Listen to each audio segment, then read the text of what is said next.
same keeper they started the season with. They go with Peterson tonight. And I think the story of this match is going to be who can get on the board first and who can put their foot down on the gas. That and who can create the most opportunities. Miami FC, we've seen when they can do that, the game tends to lean in their direction as far as victory is concerned. If they can really start doing that against a team, that becomes more of a litmus test of how much progress they've had from day one to now. That's pretty much an indicator of how things can fare from this point on in U.S. Open Cup, but also in the NPSL, or the remainder of the NPSL season. I think it's about time for us to turn around and have some fun with this game. Glad that you're with us here on the U.S. Open Cup Network. Bruce Silverman along with Juan Arango. About ready to get started. The orange and blue in their familiar kits. The orange and the blue with the white shorts.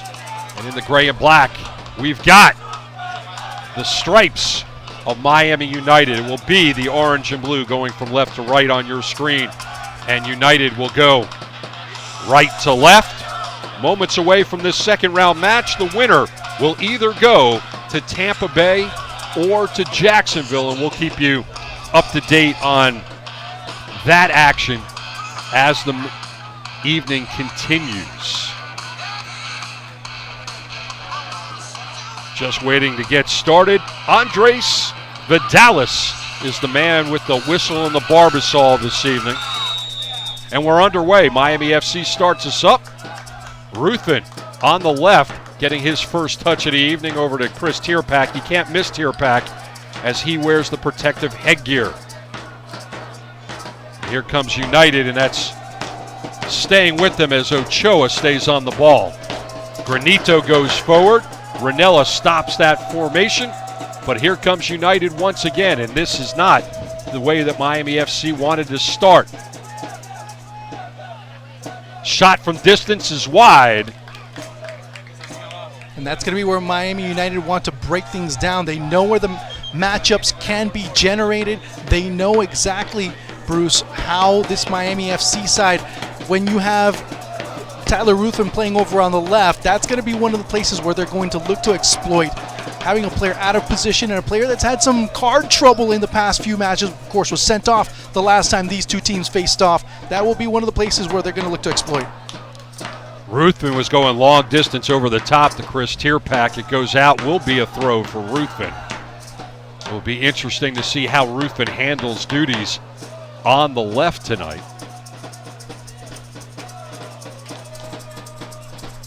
And that's intercepted by United, and they'll move things forward. Ball control is going to be important as this one goes forward.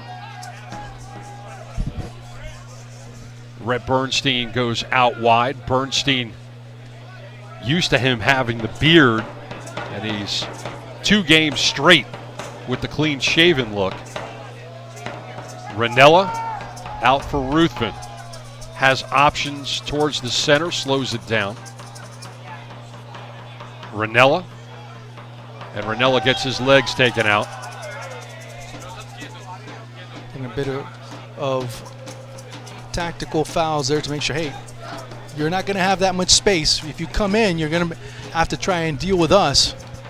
That's what Miami United are looking to do. Of course, one man up top, it'll be Nicholas Mikoli.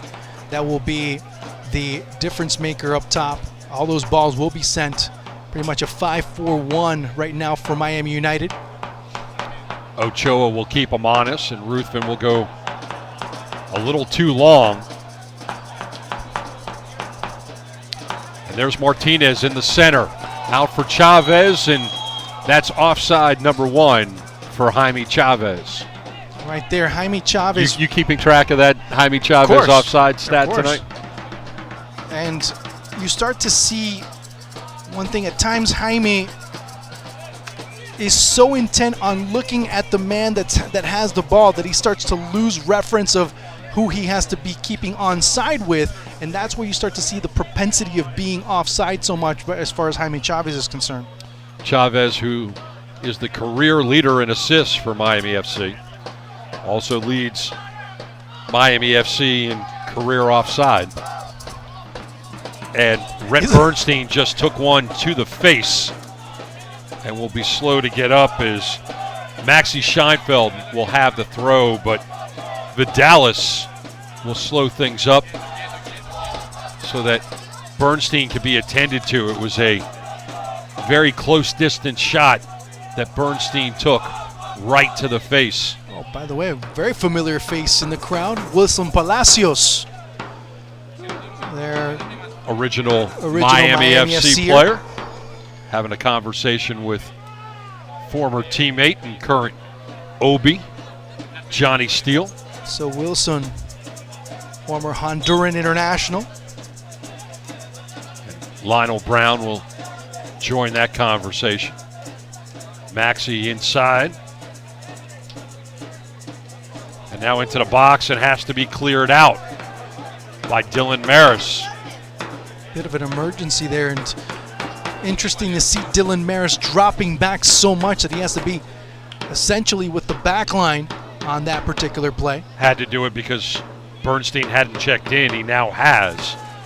First corner of the evening, in swinger high in the air. Maris gets his head on it, but United will settle things down.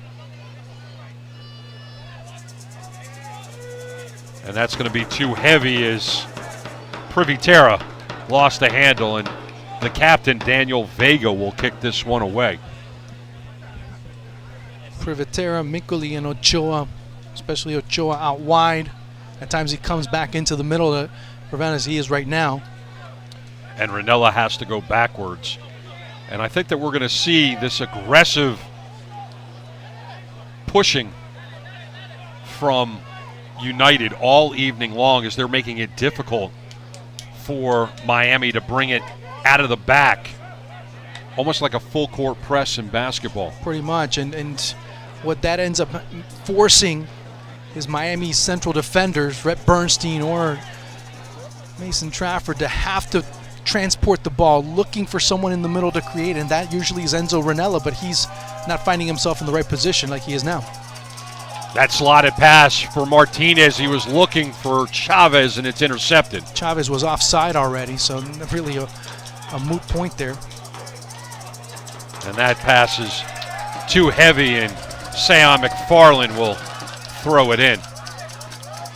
You know, we made mention of Dario Suarez getting the start this evening, and he doesn't yet have a touch as Miami FC really has not possessed the ball all that much. And we haven't seen too many games where Miami FC has been outpossessed since the beginning of the franchise in 2016. It's not just being outpossessed, but they do get outpossessed in certain phases of the game, and that's where you start to see them. And that's what Suarez does, gets it to that favorite left foot. And it was blocked, but he took his rip from distance. Suarez will go back to Bernstein and we'll restart. Last time around, when he came off the bench, played on the right.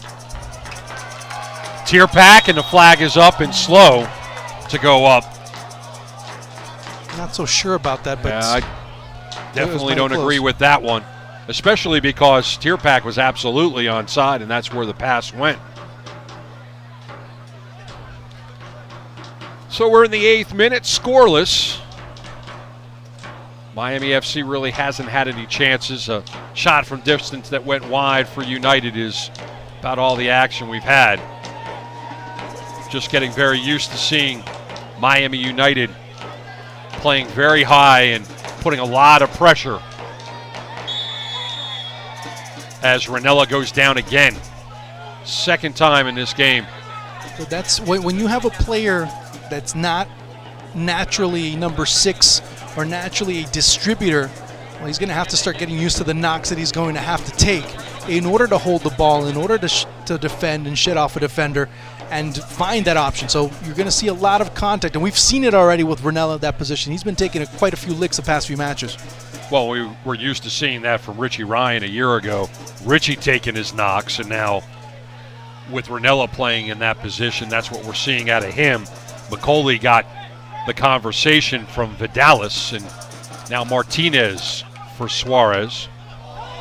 And McFarland let that one go, and Ochoa on the ball, and he has to let it up for United, and now Miami right back on the ball. Now Ranella learned his lesson right there. 2 touches gone. If you're in that pivot position, if you're that number 6 that has to be that metronome in the middle, moving and swinging the ball from side to side, which is what they usually do in that position, is you have to, 2 touches gone. You have to make your decisions much quicker.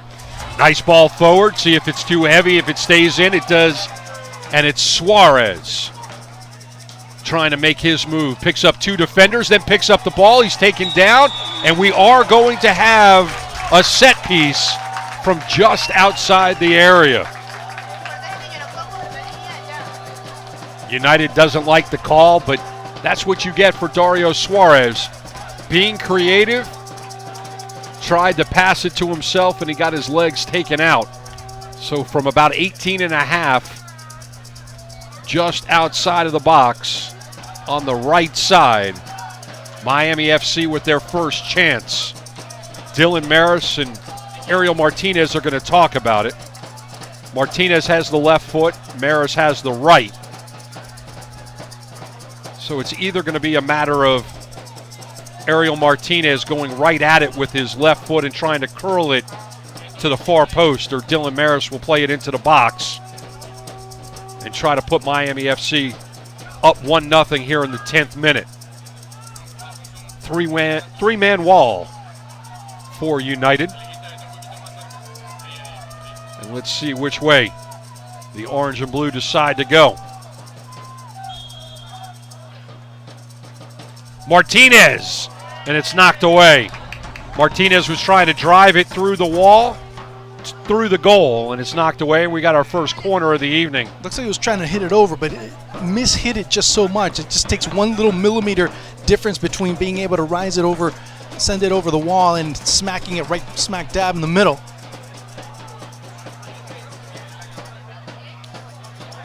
Miami FC either going to go short or the in-swinger. It's the in-swinger. Oh! And Peterson got his gloves on it and will do it again. Ranella. Peterson there looked away just a split second, almost ends up hammering it into the back of his own net as that ball just curled to that near post. Again, look to see if it's going to be a repeated dose of the same thing. A lot of traffic in front of Peterson. That could be something important to look at. Tyler Ruthven having a conversation as he's on that near post. See if Ranella decides to play the exact same place. He does have Dylan Maris short.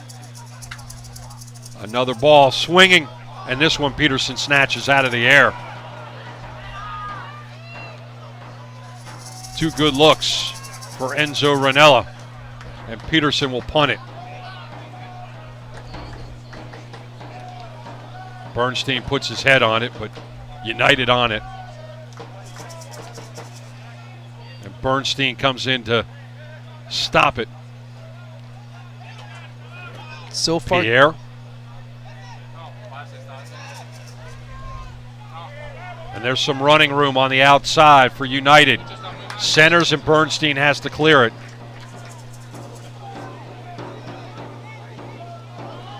Sent forward. And that's Daryl Gordon, former Fort Lauderdale striker. in the angst of trying to mark, Enzo Ranella leaves a lot of space in the middle. Ochoa was trying to get it to that favorite foot, tee it up from distance. Too much coverage by Miami FC. Didn't allow it.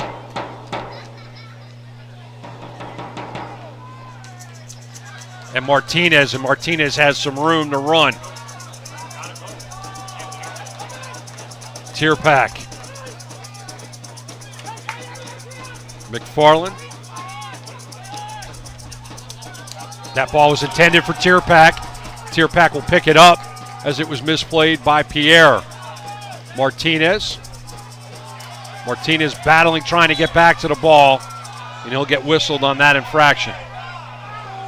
And way too many 2-on-1s on the wing for Miami FC to create anything. Nobody told Martinez that there was a defender behind him, and that really ended up stopping his. Down. Yeah, it ended up making him lose his flow. Trying to switch sides. McFarland will head it right back to his keeper, the captain, Daniel Vega. But good work by Miami FC so far, trying to keep things in the middle of the park, trying to establish some type of more vertical play, That's going to be their identity this year, trying to send the ball as quickly as possible forward to their attackers. Enzo Ranella was trying to move it forward. He gets his pocket picked. Ruthven tried to pick a pocket. Here's the big issue with the formation right now. Enzo Ranella goes on the attack, but he's not being able to drop back very quickly and track back. So what happens? Immediately when he goes, Dylan Maris has to stay. So you really are losing another attacking option, and you're limiting what Dylan Maris can do on offense. Here's Ochoa with some running room, trying to get a shot off. Gets pushed outside the box by Bernstein, and that one will end up in the Miami FC bench. So a throw.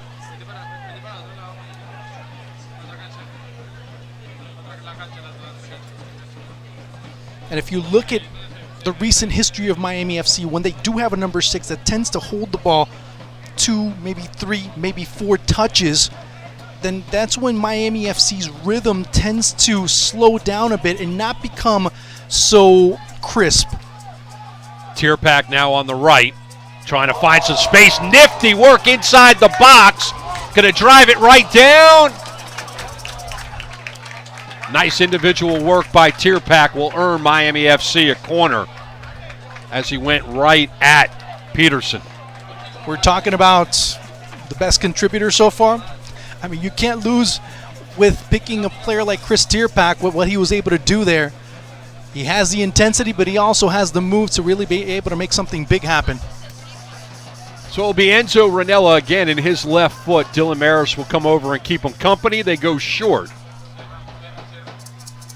And that's laid off for Ranella. Ranella into the box.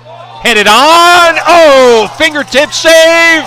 And a save off the back line by Pierre. Miami FC had a moment where the net was open, but they couldn't drive it home. All that was missing, the only little ingredient that was missing was a little bit more pace behind that strike. But again, Oxenat Peterson showing why he is a Haitian international of top quality. So another corner, and it's becoming familiar from here. High in the air. Bernstein put his head on it. And here comes United on the counter. They're going to send it long. Flag is down, but the play is over as it goes past the touchline. Bruce, we were talking about that at the beginning of the broadcast, how important it is for Miami FC to be able to create opportunities right there. You saw the header, unfortunately not going in, but the opportunities are coming. If it's not through the ground with Tierpak or Suarez on the wings, it's coming in the middle in the form of a header. The danger for Miami FC on those corners is the opportunity for United to use their speed on the counter. Martinez on the counter of their own. And the Cuban dribbles right through and past Seinfeld. Dylan Maris finds the back of the net. 1-0, orange and blue, 17th minute. I was hearing some fans saying, pass the ball, but to who? He knew already who it was going to be to. Dylan Maris, as he was able to strike it, but it wasn't that. It was already the second or third time Miami had gone through the wing that they saw Miami United drop back and offer the person trailing a lot of time off the ball. That third time was the charm. Dylan Maris all by himself. Dylan Maris has been knocking on the door all season long, and he comes through once again. Had a goal in the game against FC Miami City, and now he puts another one in, and it's a big one for Miami FC. Now for Miami FC, it's not a matter of being satisfied with a 1-0 lead. Now they've got to put their foot on the gas as United goes right over the top, looking for McCauley, and Vega catches it about the 17.5-yard line. First time we see Miami FC take the lead in this series, and that's a very important aspect because now you have to see the mettle that this Miami United side have been rather conservative, have been looking for the counter, And now when the tables are turned and the result isn't favoring you, how do you get out of that shell and start to attack again? This is actually the second time. In the second match, Jeff Muchad. Yes. In the ninth minute, Muchad will start for Miami FC on the bench this evening. The equalizer was in injury time in the first half, so yes, you're right. Correct. But now when the stakes are high, you know you have to win. Not getting a draw on the road is good enough. How does Miami United come out of that rather defensive, counter-attacking type of proposal that they've been able to establish in this encounter? So now Miami FC with another corner, this one on the other side. They'll try their luck on this in swinger, as the goal scorer will send it high into the air. And Chavez was trying to volley it home, and it just goes wide. If you remember, as a matter of fact, that last match, what was one of the topics that we were discussing throughout the first half was how static Miami FC were on set pieces. Today, a different story, and off of those set pieces, they've been so dangerous. Chavez was giving chase. Pierre is going to have two defenders to deal with, and it's going to set up another corner for Miami FC. So as aggressive and as high as Miami United wants to play in this match, Miami FC has been answering them. So it will be Enzo Ranella who will come over for the in-swinger. Dylan Maris will keep him company. And with those two members of the orange and blue on this corner, they'll get company from United as well. Look for Chavez and look for Rhett Bernstein to try to break free. Ranella drives this one, and it's a wasted opportunity as no play was made into the side netting.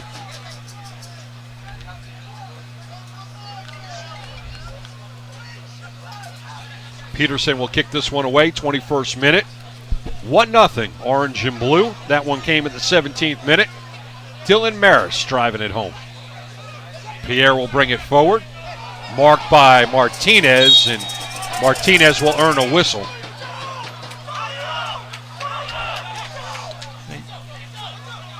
And each time Miami FC go on the brink, notice that the trailer is always free. Ball sent forward and too heavy. Sean McFarland picks it up.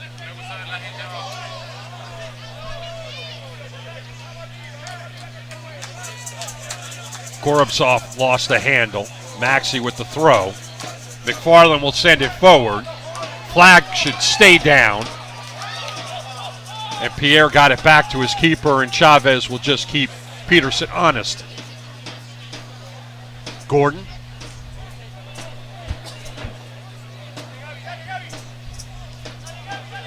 Sent forward, and that flag should have been up, but it will stay down for Privy Terra. Maxey overruns it. And Ranella has given Miami United a great scoring opportunity right in front of the 18th. And quick movement, and it was good decision to be able to send that ball by Privitera back into the middle. Seeing again that Ranella is not in the best position to defend, then he has to make a last-ditch effort to make something, of course, that usually ends up being a foul. Change of position for Enzo Ranella this year. Used to be a striker and a poacher, now playing the number 6. Gorobsov is one of the 3 members of United that could be taking this shot, but I do expect it will be the right foot of Tomas Granito, the former member of FC Edmonton, but a native of Miami.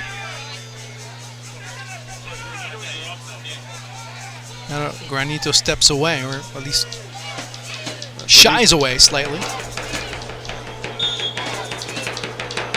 And it is Granito, and it's driven and out of the wall.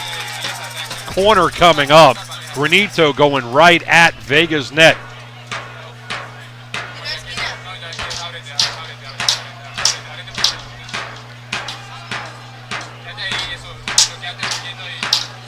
Scheinfeld, high in the air. And Vega will snatch it out.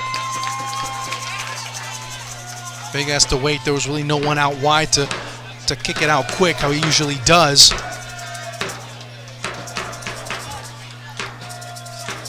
And Miami will build it from the back. Trafford to his defense firm partner Bernstein, and now McFarland.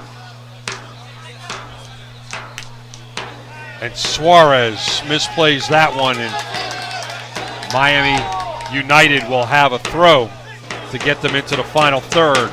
Maxey goes backwards. Gorobtsov. Maxey again whipping it into the box. Dangerous place for this ball to be sitting, and it's headed wide. Miami FC dodges the bullet. Huge bullet that was dodged, and a bit of a defensive lapse there, waiting as that ball just comes through. Lack of communication there in the back line. And fortunately for Miami FC, that ball's knotted wide there. Looked like it was originally by David Ochoa, number 10. And it was Ochoa that came through all alone, trying to get it past second post over to Vega.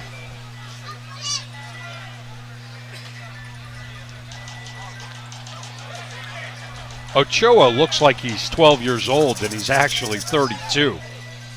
I think that's got to be a misprint in the guide. He's got to be 23 years old.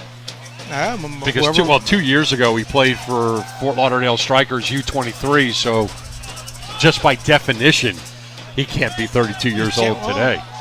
Oh, some people age quick, but I don't know if they age that quick.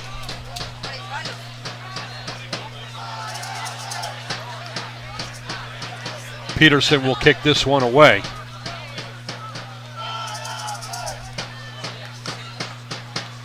As everybody will gather in the center of the pitch, 50-50, and it goes over Ochoa and Ranella, but settles at the feet of Ochoa. Ochoa blazing forward, and that shot is deflected, and it will be a corner coming up for Miami United.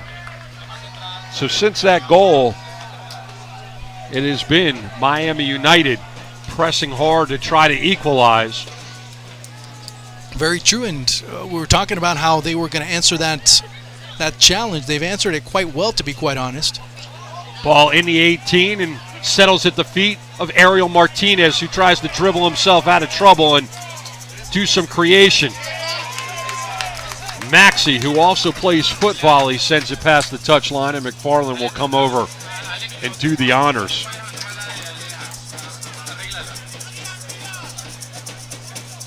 Survey his options, goes into the center, and Ochoa was chasing, and he gets the whistle. Yeah, but that was all a byproduct of a very poor decision by Sean McFarland. Not exactly sure what he was thinking, sending a throw-in almost to the middle of the pitch with two Miami United players right there lurking. And in this match, it could be those unforced errors that make the difference between a win and a loss for both of these clubs. Where's everyone checking to Ranella? He's dribbling way too much in the middle. And that was unable to be handled by Martinez, but that knockaway by Maxey ends up at the feet of Ranella. I'm sorry. Check that. Ruthven, now Ranella. Ranella forward.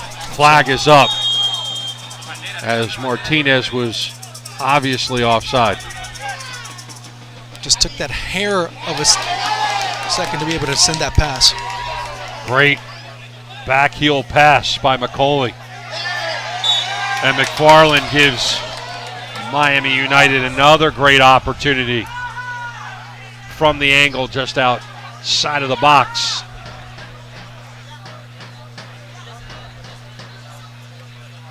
Gorobtsov standing right there with Vidalis, as Vidalis wants a different ball.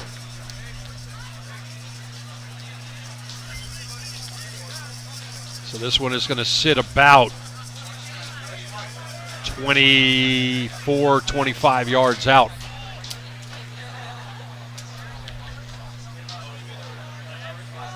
Gorbachev can go right at the net if he wants to. Maxi's there to keep him company. If he wants to swing it into the 18. Decisions for Miami United. Best chance would be to do that, to swing it into the area, see what rebound they're able to get, what bounce, what deflection. And that's what they do. And the ball is cleared out by the orange and blue. Suarez going over the top. Tierpak off the chest. Tierpak in front of Gordon. Tierpak trying to lead Chavez, but it's Pierre that gets it back to Peterson. But a good counter by Miami FC. And when Tierpak leads the charge, you know nothing but good things can happen for you if you're Miami FC. The only thing that was missing there was obviously a little bit more clarity, a little better angle on the pass to lead on Chavez. And I think we've got our first card of the evening. Mikoli in the 30th minute.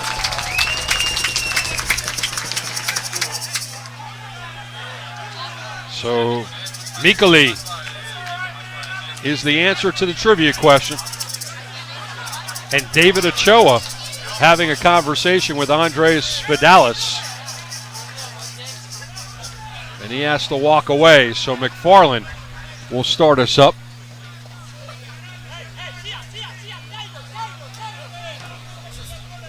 These two teams incredibly familiar with each other, not just because they have played twice already on the year, but so many of these players grew up playing together, have played together with other clubs. And have played together, yeah, exactly, at other clubs and meet up on frequent occasions and play together there too. So, I mean, you know pretty much what they eat in certain aspects, when they eat. That type of familiarity, I mean, that's pretty much how closely knit some of the players in this community are. Well, Daryl Gordon, we talked about, played for the Fort Lauderdale Strikers a few years ago.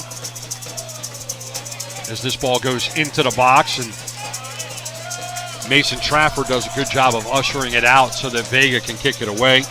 Daniel Navarro, another former Fort Lauderdale Striker, now plays for Miami United, not in uniform this evening as he is injured, actually sitting just below us. The Brazilian, probably one of the nicest guys in soccer these days.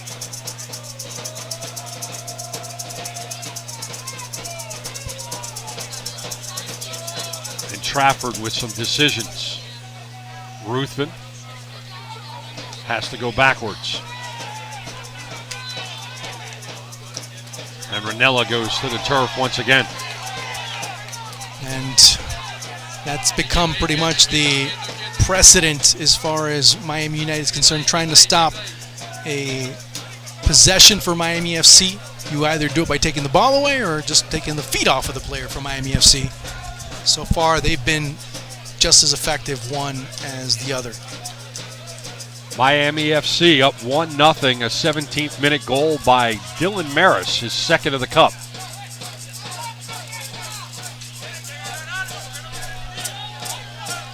Trafford. Maris has to come all the way back for it. Gets it back, trying to move forward, finds some space by himself. Dario Suarez, flag will stay down, into the corner. Maxi is going to play some defense. Suarez trying to switch sides. Tierpak was trying to put his head on it and drive it home. Just misplayed it. And United dodges the bullet. But again, you see with Miami FC, that trailer player, that second player that's coming off of that long ball that's coming out of the wing, always finds a way to be free. You saw Enzo Ranella trying to move the ball forward. Ranella, the converted 6.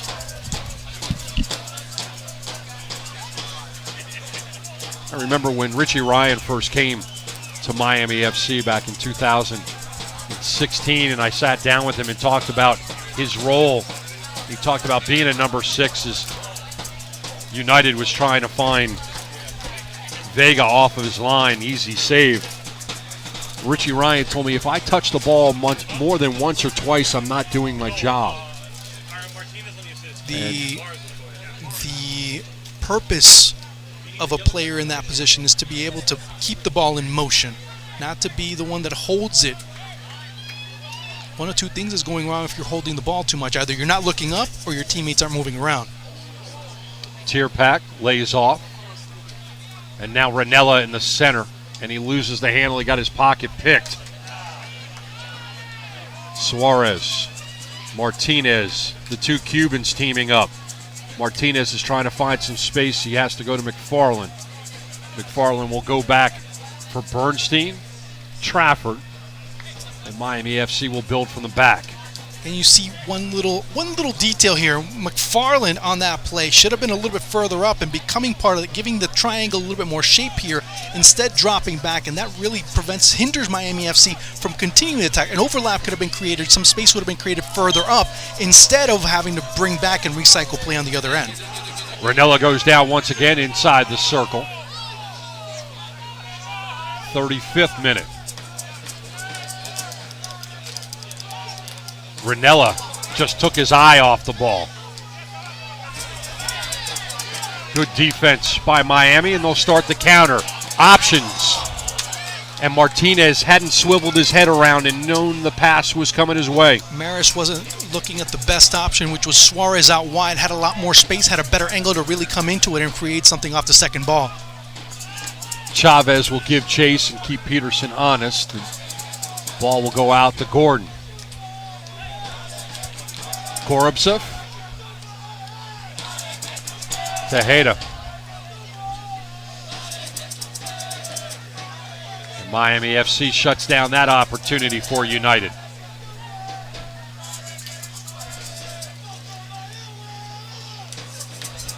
Ranella. Bernstein. McFarland. McFarland leads. Nice slide tackle by Pierre, and it will be a throw for McFarland.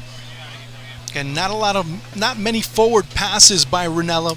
No need to. That's not his primary role, although that is something that Paul Dalglish wants out of his number 6, to try and, in as few touches as possible, boot it and send it as quickly as possible into the attackers. But most of the passes for Ranella have been out wide, or he's had to drop them back. Miami picks up a loose ball. Ranella was teeing off on it. It was deflected, and Peterson will move it quickly. Not exactly what he wanted to do. And Suarez will get back into the action. Tierpak inside the box, sends it over. Back heel for Chavez. Chavez was unable to get a swipe on it. He was trying to back heel it for Suarez, but intercepted. Ochoa. Tejeda. Now United will try to move forward. Would be interesting to see if Chavez is able to drag some markers into his runs to free things up, and that's what's been able to pretty much freed up Dylan Maris on that play. That was the only goal of the matchup to now. I think he should start looking more at that and trying to free things up for Ariel Martinez coming in. It was perfect for his left foot. Tejeda will send it into the 18. Headed on, and flag was up, and Miami will have it. 38th minute, 1-0 Miami FC, with a goal at the 17-minute mark by Dylan Maris. I'm Bruce Silverman along with Juan Arango in this second round match here at FIU Soccer Stadium. Beautiful night it turned out to be early on as we were driving in. Weather over the Everglades, very violent, very dark. But once the storms passed, it ended up being a gorgeous night. We didn't have a drop of rain here on the FIU campus. Yeah, had probably a little bit more lightning that was closer to campus than anything else, but that was the reason why the delay in kickoff here. But certainly not from anything that was going on campus, but we are so close to the Everglades. And when the storms happen to get over the Everglades, that's where you tend to see a lot of lightning strikes and a lot of violent weather. So we have an injured player down for United. But the good news is that we should get this game in its entirety despite the hour-and-a-half delay.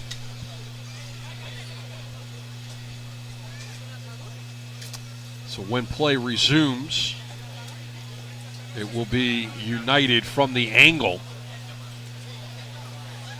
a few paces outside of the penalty area. Juan, if you were assessing this match for both of these clubs, how would you rate through almost 40 minutes of play? Miami FC right now would be about a 6.5, maybe even a 7 as far as their performance is concerned. They've done everything that they needed to do and done it correctly. Into the box, headed high in the air.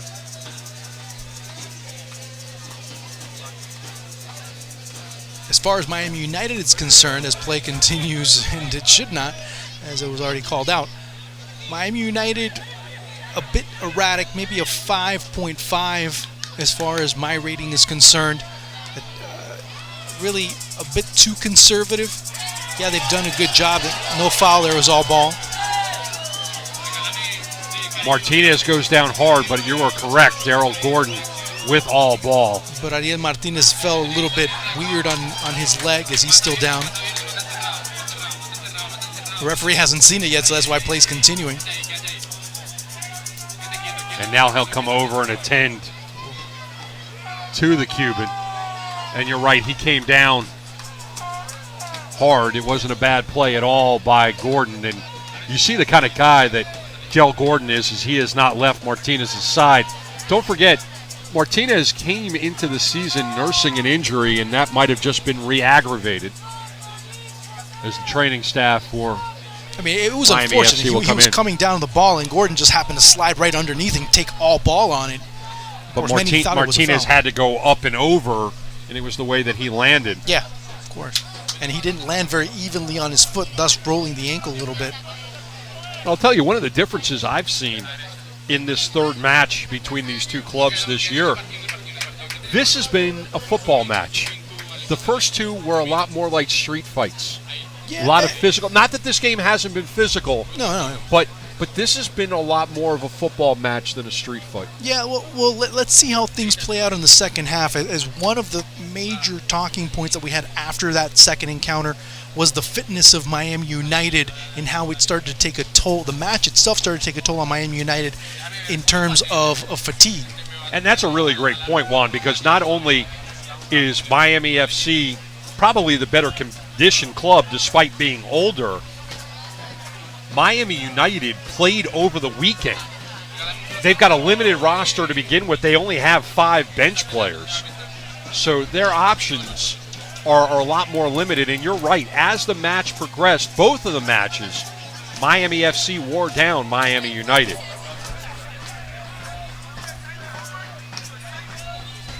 So once again, you got Granito and Gorobtsov. Gorobtsov goes right at it. It's the outside. Comes out on the wrong side of the net.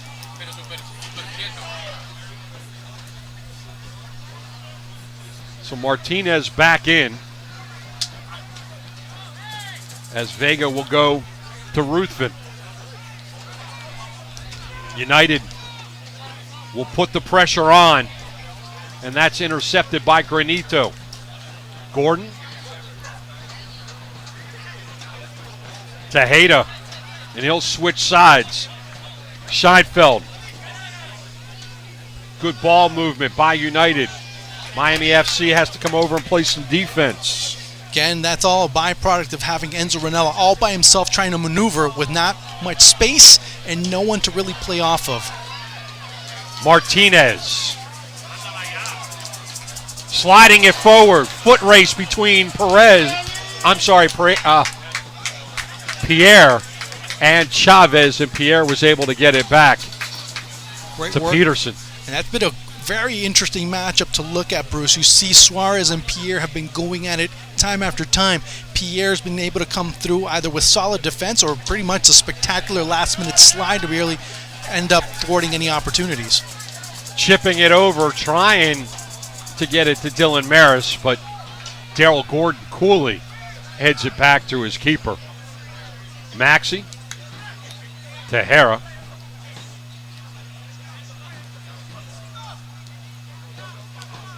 Ochoa. Now Gordon. And United will try to use what remaining time is left to try to equalize this match. Gorobtsov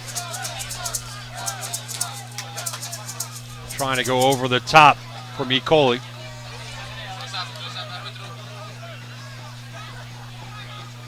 Miami will take their time as we get close to the 45th minute.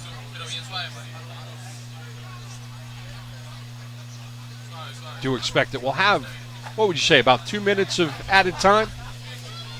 Just about. There was a couple of important stoppages, but one, maybe two. Dylan Maris passing his way through, but turns it over to Gordon. Intended for Tierpak. To Hara. Ochoa. Here comes the attack, trying to switch sides. And McFarland does a good job of ushering that ball right to Vega. Suarez and Martinez will play catch, and then we'll get McFarland into the action. Ruthven. Maris sending it forward, but it's intercepted momentarily. As we are in stoppage time, and we do have 2 minutes of added time for your viewing pleasure.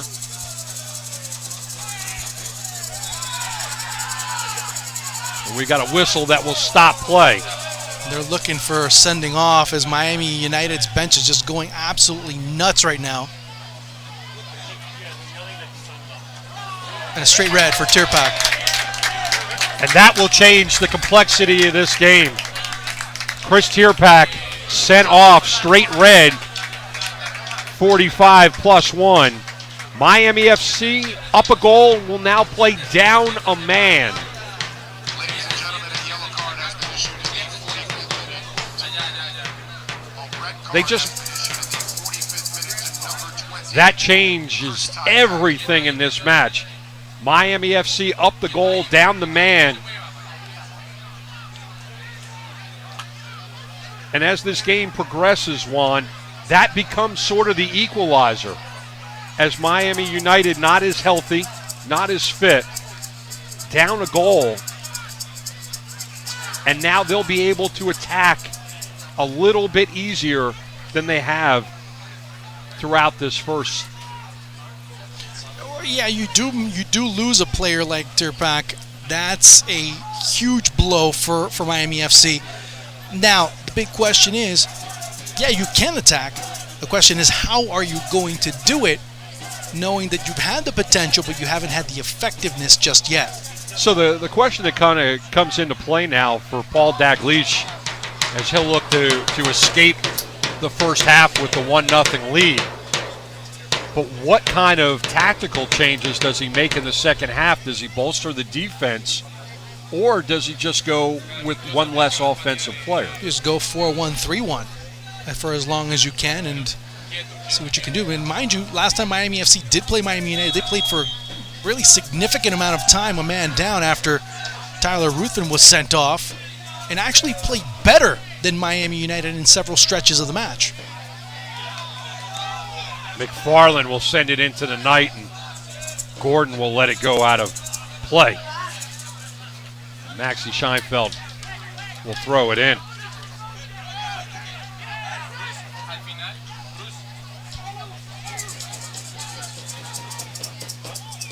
Pierre.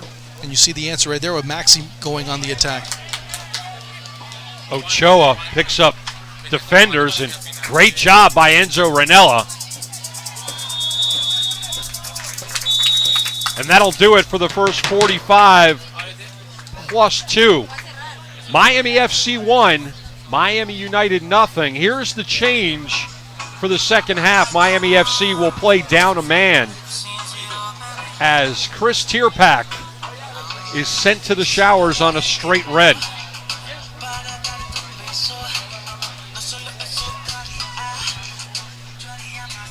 We'll get ready for the halftime festivities here, as everybody will head to the locker room. And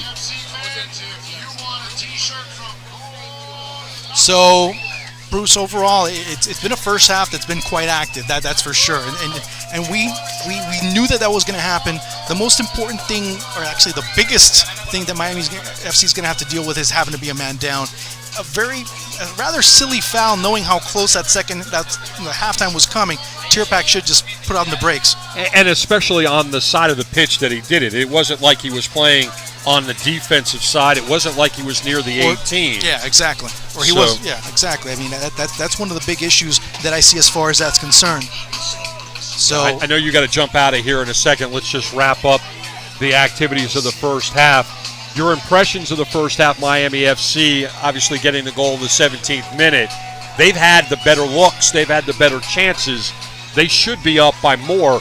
The issue that will come in the second half is, did they let Miami United hang around and go into the locker room up only 1-0 and now having to play down a man for the last 45? And you knew that was going to be a possibility because of how aggressive these two teams are, how they are able to neutralize one another in certain sectors of the pitch. But again, you start to look at where the decisions, the little tiny decisions that have been made, have gone wrong for Miami FC and not really helped the continuity of play. You have to get Suarez more involved. You have to get Tierpak, obviously not anymore as he was sent off, more involved. But more important, the ball has to go through Enzo Rennell. If you put him in a situation where he has to distribute the ball, he has to be more involved, getting 1 or 2 touches, coming back. He has to be the one that circulates the ball in the middle and really create the opportunities for your team on the offense. For Miami United, the one thing that they were very aggressive from the outset.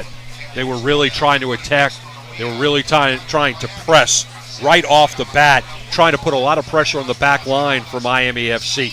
Didn't really give them chances, but as this game wears on, with Miami down a man, it could pay dividends for them. It could pay dividends, but at the same time, we've seen Miami FC be a team that knows how to defend, knows how to really pack it in, and be more of a compact formation. That doesn't mean be defensive. They can be compact and play defensively, but also break out quickly and have good transitions on the other end.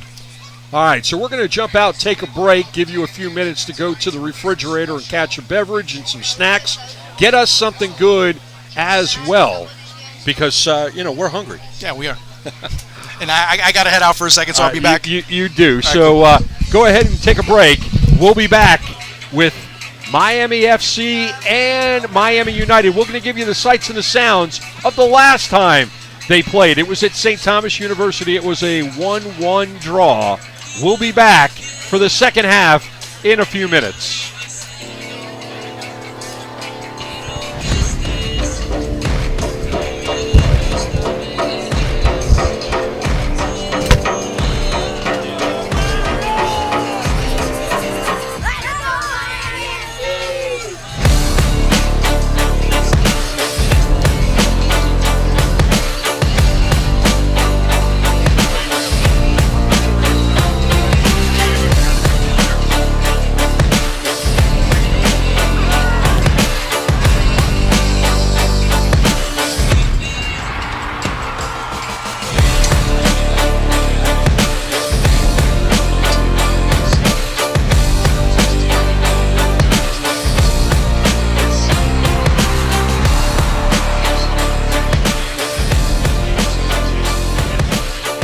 Started really well. I think for 30 minutes we showed what we were all about. We dominated the game in possession. We created chances. Could have been a few goals ahead, and then obviously the red card is changed the game. We tried to be the aggressor even with the numerical disadvantage, and unfortunately we couldn't get the win. But we'll learn from it, we'll grow from it, and we'll try and get the 3 points next time round against Jacksonville.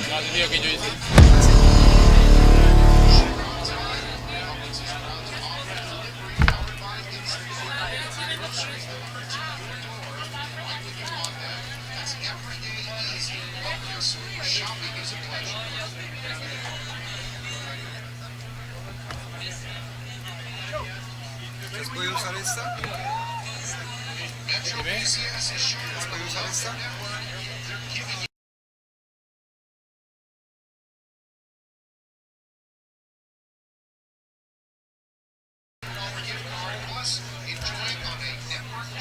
sea, la usó muy poquito, güey. ¿Qué hacemos?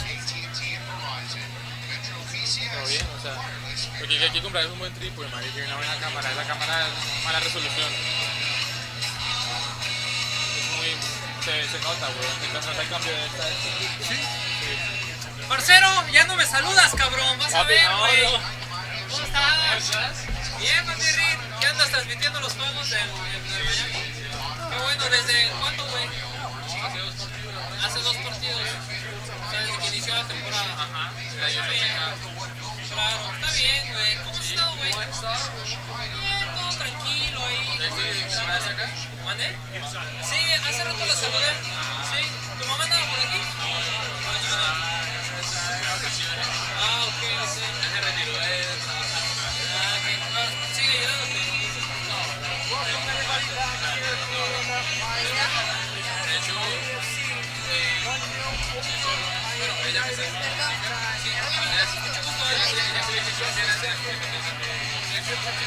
Ah, sí, no, creo que tú fuiste un día donde trabajo yo. Estabas con alguien, un brasileño. Uno que con el que tú trabajas. ¿así? ¿A dónde? A Baral. A Baral. Sí, creo que eras tú. Ibas con un tipo que fue a recoger, no sé qué, una cámara tal vez, no sé qué. Sí, que tú ibas a ir, pero al final fue ese día. Sí, creo que ibas tú ahí, ¿no? Normal, ahí, podamos al rey, güey. Bueno, la oficina se mudó del rey hace una semana. Sí, en mejor lugar. Ahorita estamos en un lugar temporal porque el estudio final va a ser hasta agosto, que va a lugar. Ahorita estamos como en una bodega. Bueno, no te creas, o sea, es una casa así antigua, pero está súper bien bonita la zona. Es ahí en el rey, en la calle de los bares y todo. Cada vez más lejos. Ahorita acá es más lejos, no mames, nos hicimos 2 horas, güey, para venir hasta acá. 2 horas. 2 horas, güey. Viaje. Nos salimos 5:10, güey, de ahí. Y llegamos aquí 7:20. ¿Dónde vives tú? ¿Sigues en Aventura? Ay, órale, pudiente.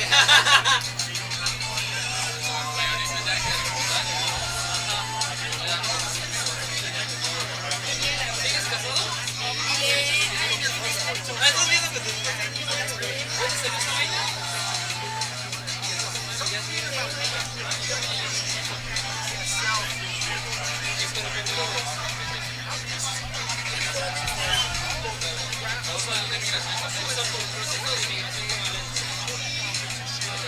¿Cuándo metiste?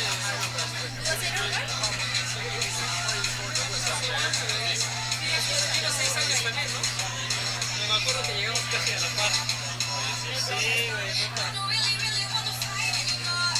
Inclusive en la mesa de trabajo. También igual. Sí te dije que me negaron el primer proceso de vida. Inicié justamente el año, en junio del año pasado iniciamos otro nuevo.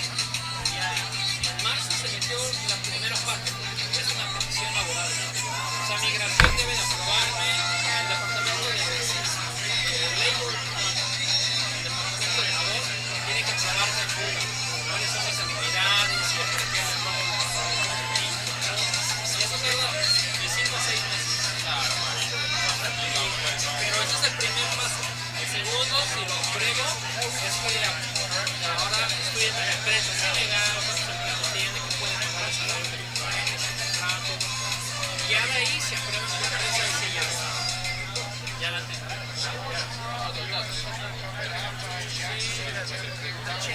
Claro. ¿Ya cuántas cámaras estás haciendo? ¿Esta es una? ¿También es San Juan? ¿Durante la narración? No estaba.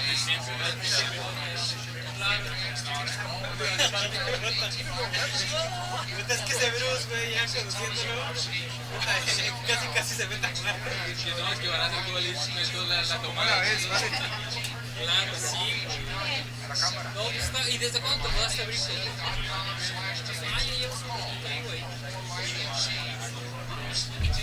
Es que aquí se ve que se mueve mucho. Acá yo, ¿cierto? Yo me muevo harto. No, pues ustedes lo Me va a tomar 2 horas y media. Mejor tomo un vuelo a México. Claro, o sea, es fatal, marica. No, maratón. Me quedan 20 minutos. Yo creo que la que toca, ¿sabes qué? Hacer plano general con esta. La verdad, si el play de la salsa, si el play pues. Sí, de Play sí, claro, si estás ahí el downtown. Sí, Ahí grabo las piezas claro. Sí. ¿Qué más? el día de. ¿Qué más? Ah, ok. La semana que está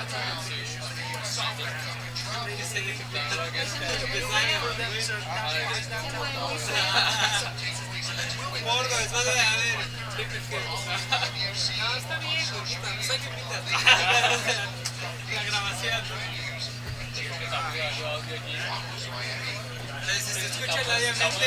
Hey, hola, Ah, estoy escuchando. Está bien, güey, que se diviertan un rato, güey.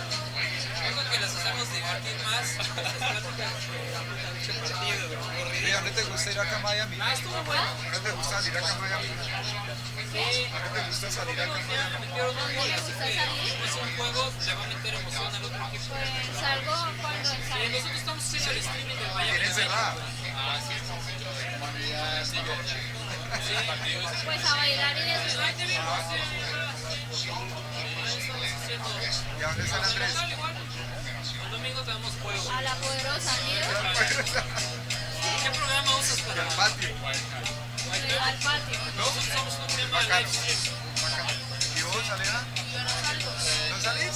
Sí, y sí tienes Yo entreno, estudio, trabajo. Sí, de ¿Verdad? hecho es Ya. casi más justo, ya soy un poco más. Esa es la central, ¿no? Sí. Esa es la que no se ve. Pero el central la está moviendo. No, mentira. Ah, ok, ya se También. Pero una vez que salís. Claro, sí, por supuesto. Camarógrafo, reportera, futbolista. ¿Y qué tal eres para dominar el balón? ¿Sí? ¿Aguantas varias? Yo creo que hago 1000 seguidas. Es que no las has visto, cuando le das un glance ya miras con otros ojos. Oye, ¿y no has intentado jugar en la Liga Colombiana? Porque creo que fue su primer año, ¿no? De la Liga. El año pasado yo jugué en la... Ya fue selección Colombia, marica. Ah, ok. ¿Qué? ¿Y ya no juegas? Selección Colombia mujeres. Sí, juego ahorita con una universidad. Ah, con la universidad, ok.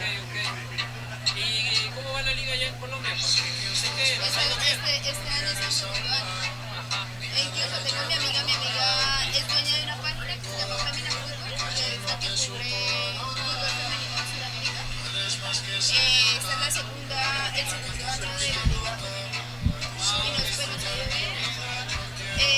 Llegamos a cuartos en Copa Libertadores el año pasado, siendo la primera liga profesional. Ve, Andrés, y si ponemos esta para planos El año generales, pasado, este año sí no. ¿En qué equipo estabas? Es que la calidad me gustó. ¿no? O sea, nos sirve con culo. ¿Y sí podrías vivir del fútbol? No, sigamos haciendo lo de los esquina, cuando van a sacar, cuando están haciendo faltas, quietos, no más que son quietos. Y ahí estamos bien. Bueno, en Miami Y las reacciones de gol me gustaría tenerlas, pero llevo 6 años. bueno, no ya. Ya soy inglés.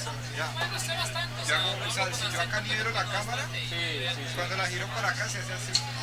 De hecho, ya me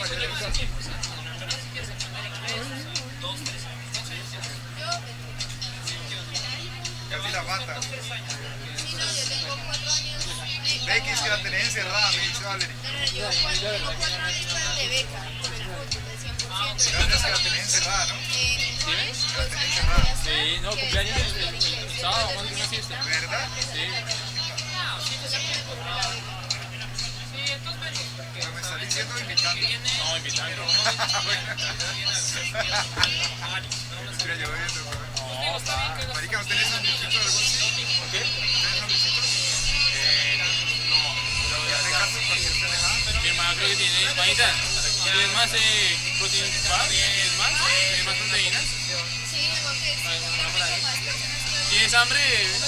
¿Cuántas tienes? La mitad. amistades, no sé. Aleja, ¿quieres? Bueno, a ver si...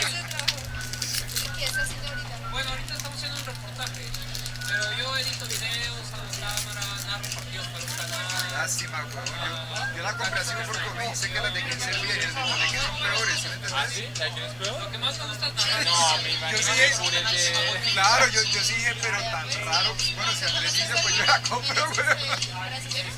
Yo hubiera podido comprar una de 500 y volverla. No, o sea, no, si me van a la calle, no sé ni quién sea. Porque quién no sabe y quién empezó a, así como él se la hacía, yo quiero eso que porque 4K, yo le decía 4K, eso sí es con culo, weón. Necesitamos apertura de lente, necesitamos más cosas. De repente va a parar a hacer algo de eso. En Navidad no me Alega, gusta. dale nomás. No me estás quedando, pero igual Has he pull up what? Getting Joe on. Who said that? I was talking to Gary Moody. Oh.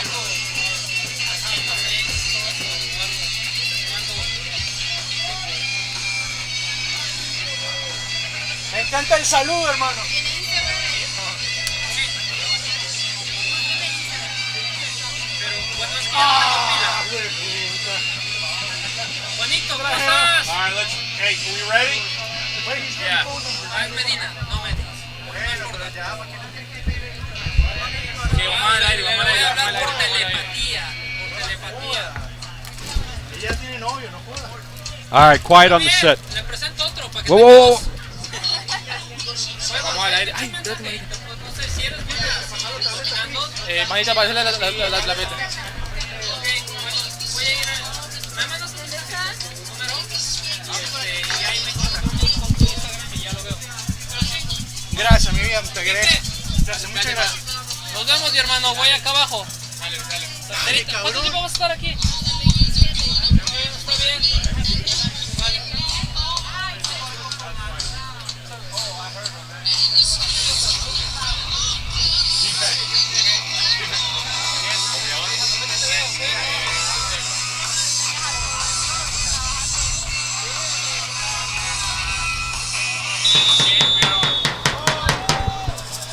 And we're back. Second half action, FIU Soccer Stadium, Miami FC, Miami United.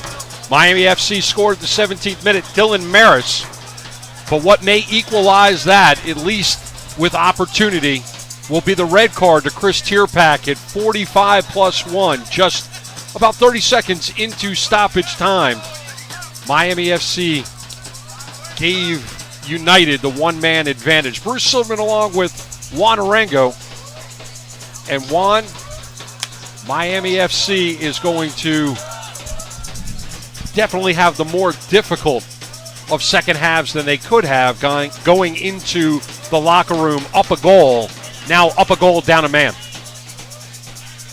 Well, that can be a two-edged sword because if Miami United start to allow spaces when they go on the attack, that really leaves them susceptible to a Miami FC counterattack. There are some ways that you can start to look at this match, and still Miami FC is not looking so complicated. Ranella, who took his lumps in the first half. McFarland trying to switch sides for Dario Suarez, and Suarez gets it over to Trafford. Maris has to dribble out of trouble, gets it to the Frenchman. Martinez, McFarland, Seon into the box, off the head of Jaime Chavez, but Chavez was offside. The good body control there by Jaime Chavez. Obviously the offside not helping him any. Still, if you look at what he was able to do, knowing where Peterson was positioned, being able to go to that far post and trying to knock it there. But you got to wonder how many more times this evening is that opportunity going to be available for Miami FC? Did they just exploit a weakness in United? We'll find out right about now. Chavez picks up two defenders, gets his pocket picked by Pierre. Again, when Miami FC's transporters have the ball, way too many touches, not enough quick decision making. Offside there. Flag up. We're going to see a lot of quick counters. We're going to see Miami United trying to go over the top and take advantage of being up a man. Trafford. Suarez.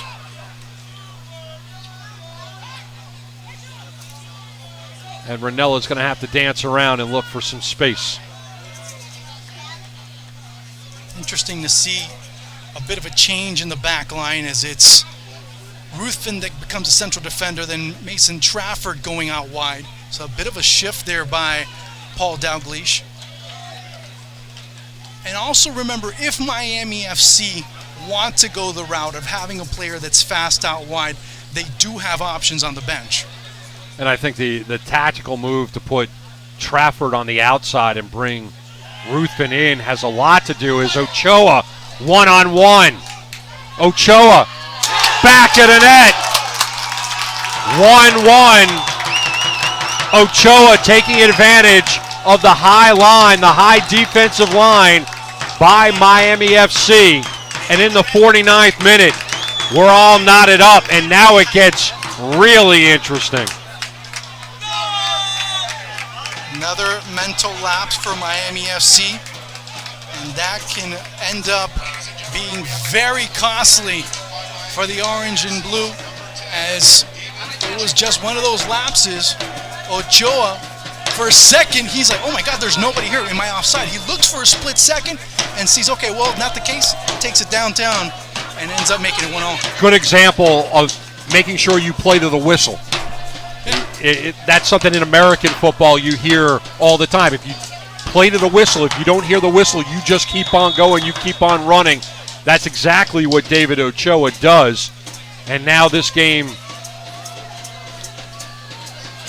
is tied at 1 apiece. And you have a totally different dynamic now as a Miami FC side. We were just talking moments ago. How are they going to be able to defend that advantage? Well, they didn't do a good job of that. And now it is, how are they going to create offense to take a 2-1 lead? And do it down who arguably has been their best player of 2018, and that's Chris Tierpak. Ruthven sends it into the middle. Granito. Micoli. Granito gets it back. And that ball shot through the 18, and Ranella will coolly move it forward. Martinez. And Martinez was looking for Enzo Ranella, and that shot from distance is going to go wide. Martinez wanted a whistle. Wheels are starting to fall off the bus for Miami FC. Not the best decision by Ezequiel Tejeda on that play. Did have lots of room to roam there. Instead, wanted to take the quick shot. And again, you see the unfamiliarity of the position by Enzo Ranella as well as Dylan Maris. They're both pushing up. That ball drops back. All they're looking at is the ball roll past them. And then the other thing you look at it, I started making the point about the tactical change. We'll get to that in a moment as Dario Suarez's evening is done and Jeff Muchad comes in. We'll deal with Muchad's entrance first, 52nd minute. Jeff Muchad scores goals. And here's another opportunity as Ochoa finds the back of the net once again as another defensive lapse takes place for Miami FC. Ochoa with a goal in the 52nd minute. Read my last comment. That's pretty much what happened. Another defensive lapse, another big mistake by Miami FC's back line. 2-1 Miami United. And for the last couple of minutes, I've tried to get the point out of Mason Trafford coming out and playing on the left and moving Ruthven in. And where has the issue been? It's been on the inside. Miami FC playing a very, very high line and giving Miami United the opportunity to take advantage of space. And Ochoa with the speed and the readiness has now beat Daniel Vega twice in 3 minutes. Jeff Muchad in the match a goal scorer, Miami FC is going to have to figure out a way to equalize in this match, or it's going to be trouble. Maris driving forward. Gordon in front of him, and Gordon is going to give Miami FC a throw just outside of the corner. And now you see a more emboldened Miami United, one that says, hey, we are a man up, a goal up, and you can't find a way to generate an opportunity in front of us. We're going to be able to lock this down. Know that we have a player in Ochoa that can really make a difference. Know that Privitera can also make something happen. And that's where you start to see Miami United become comfortable. Now, does that comfortability become conformality?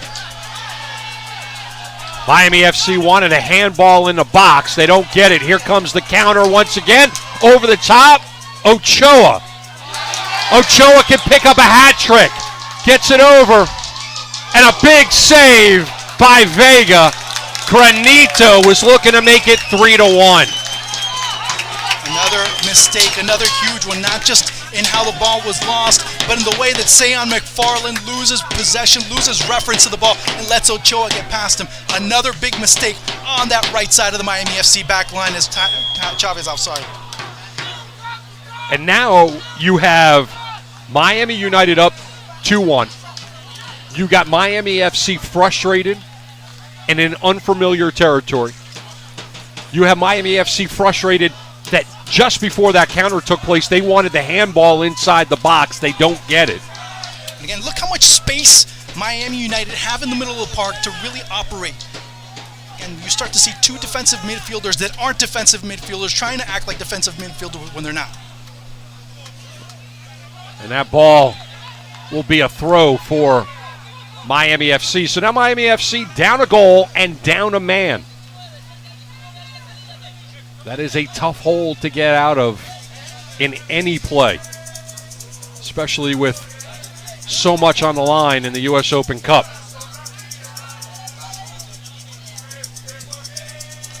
And Trafford will throw in again.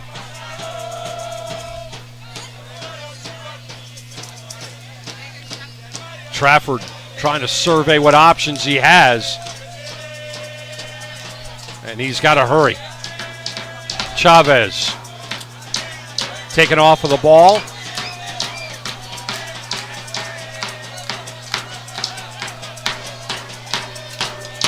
Trafford backwards for Ruthven. Miami FC has had 2 mental lapses resulting in David Ochoa's goals. Gut check time for Miami FC.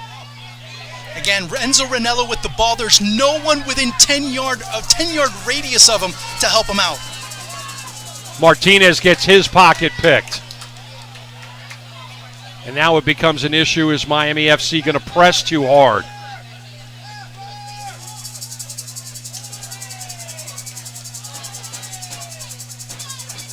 Ball's pinballing around before it gets sent out.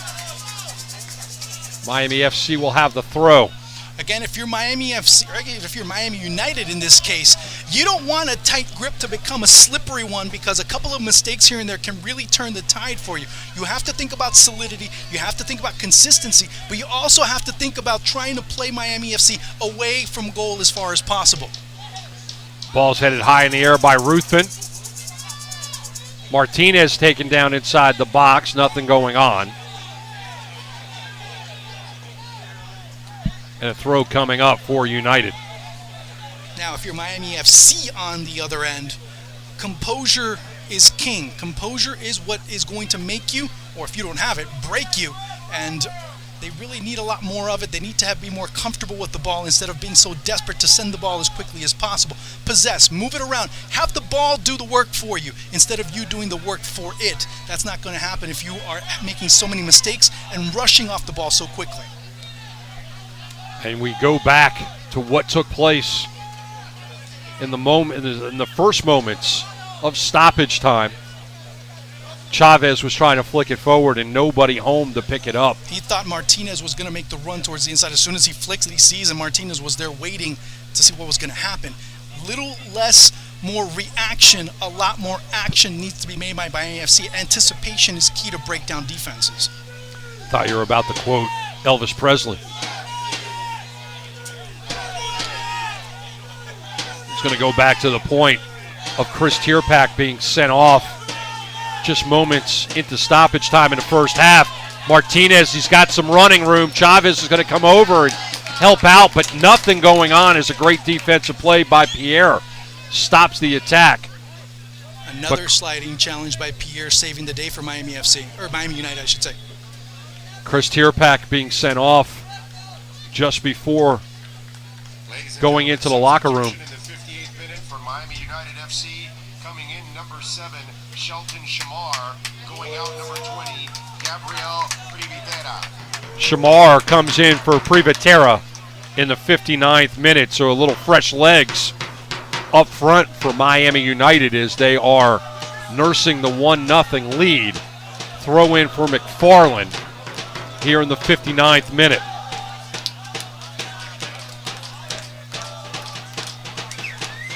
McFarland going into the box.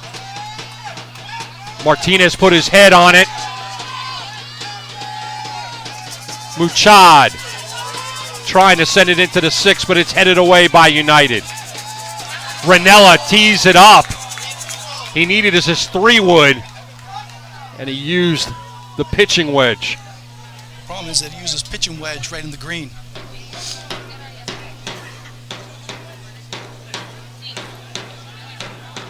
Inside the box, Ranella had the opportunity, and he just caught the underneath.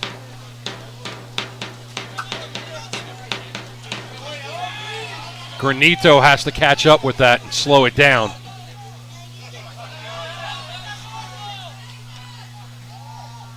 Race to the corner, but it will be a throw for United.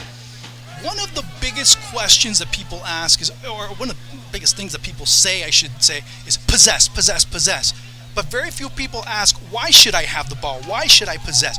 That's the difference between Miami FC and Miami United now. Miami United have a purpose when they have the ball. Miami FC seem to want to figure things out as they go, and that's been the big difference in these last 10, 15 minutes between one side and the other. For Miami FC to get back into the game, they're going to have to string together some passes and really challenge Peterson. That long distance pass intercepted by Miami FC, but here come, Miami United, but Miami FC on the attack, and then Martinez gives it up. And here's the counter. Another ball sent through that very high line of Miami FC. And McFarland dribbles it out of trouble. Muchad, and Muchad's pocket is picked. And a two for there. And Muchad is going to find himself in the book doing the only thing he could do to slow down the attack. So Muchad in the 61st minute picks up the yellow card. And Miami FC's composure is completely blown.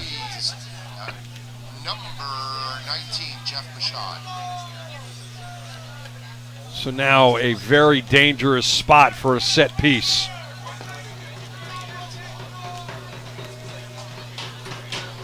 And this is what makes the game of soccer such a beautiful game. In any other sport, the coach would call timeout, bring his club over, reset the focus. You can't do that in soccer. Well, but as a player, you're the one that has to reset yourself. You have to be able to reset your team as another yellow card's coming out. And that's a frustration card for absolutely no reason, and that looked like it went to Chavez. 62 minutes, that's the third yellow card of the match for Miami FC.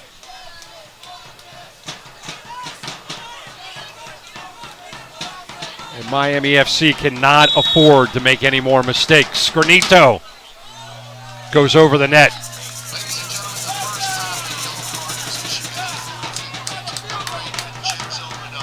No, check that. The card actually went to Ranella and not Chavez.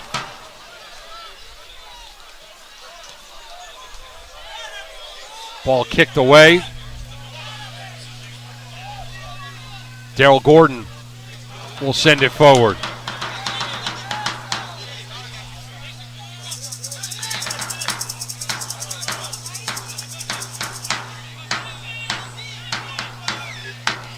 Batista down the line.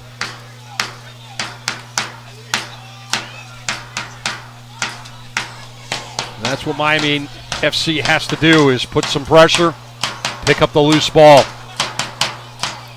But I am very surprised, Juan, after the first goal, and especially after the first goal, that Miami FC's defense playing so incredibly high. Martinez.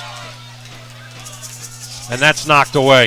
It's fine that they're playing incredibly high. I'm talking about the defensive line so high that the counter gets them caught flat-footed and creates those opportunities that Ochoa has taken advantage of. That's fine. That's perfectly fine. That shouldn't be the problem. The problem is the lapses that you have and the guarantees that you don't have when you're making the mistakes that you are in that area. You have to be completely concentrated.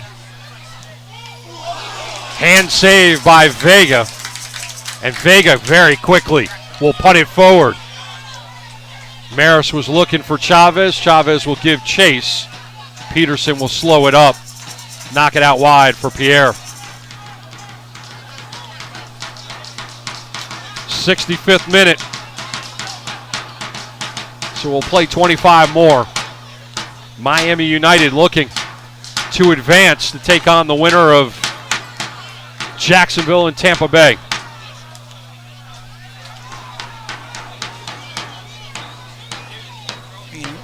Miami FC has been a team that has been able to play with pretty high pressure from a line perspective.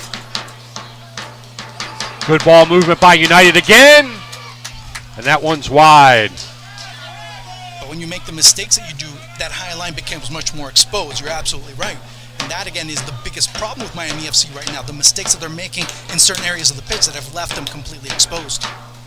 Talked about it in the first half. Miami FC had the chances but only broke through once. That was in the 17th minute by Dylan Maris. And now playing down a man, Ochoa has a brace and has been able to take advantage of mistakes by Miami. A player that we haven't mentioned a lot is Pierre. What a match Pierre's having as a central defender. He's been able to really shut down Jaime Chavez. He's been able to go out wide whenever you have any of the fullbacks going on the attack and really shutting down whatever Miami FC's been able to offer in that far sector. So a lot of praise that needs to be given for Pierre as a save by Vega. Ochoa was looking for his hat trick. And a brilliant save by Vega.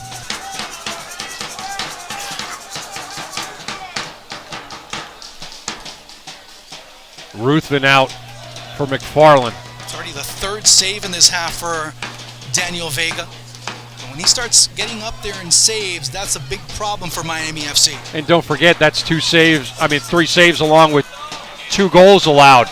Martinez with some running room. Can he tie it? Oh, the pass to Maris, and he couldn't get his outstretched foot on it. Outstanding effort by Miami FC. But the game remains 2-1. And that's what Ariel Martinez is able to do. Either it's the pass into the wing as a man down, looks like it's Maris, as he did fall and collide there rather painfully. Maris did everything he could to get a body part.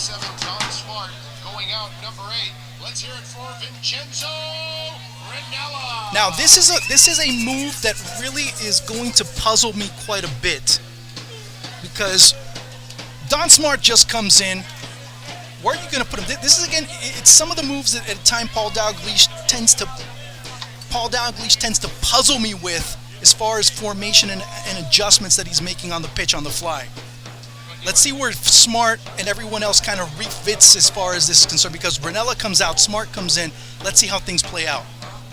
Smart comes in officially in the 67th minute. Smart in, Enzo Ranella out. So the question is, did Ranella come out because he had the yellow card? Or was it a tactical change? Yes and yes. Okay. Ranella has been a lot of the transit, a lot of the more higher speed traffic in the middle, if you will. It's a foul being called there. As some of the quicker movements by Miami United have occurred in that sector behind Ranella. And we're going to have another change as Coy Kraft will come in. And I'm sorry, it won't be. Number 9 is coming in, going out number 19, Nicholas Mikolai. So Mikolai is out, and Pelé comes in. Pelé had a goal in the first match of the season between these two clubs. So Mikolai for Pelé. Pelé is nursing an injury. It'll be interesting to see if he can use his speed tonight. Trafford has to go backwards for Ruthven. And I guess my question for you, Juan, right now is, at what point is the sense of urgency really going to hit the orange and blue that they're down a man, they're down a goal in this single elimination as a almost major unforced error by Bernstein trying to go back to his keeper. Shamar battling, and that should result. Well, McFarland picks it up before it is a throw-in for Miami FC. McFarland looking for Chavez, and that's who gets it. Chavez with a little bit of running room. Out wide for Martinez. Martinez will dribble into the middle, lay off for Muchad. Flicks out for Martinez. Martinez on the wing. Martinez taken down hard. Question is that card worthy on the captain, Tejera?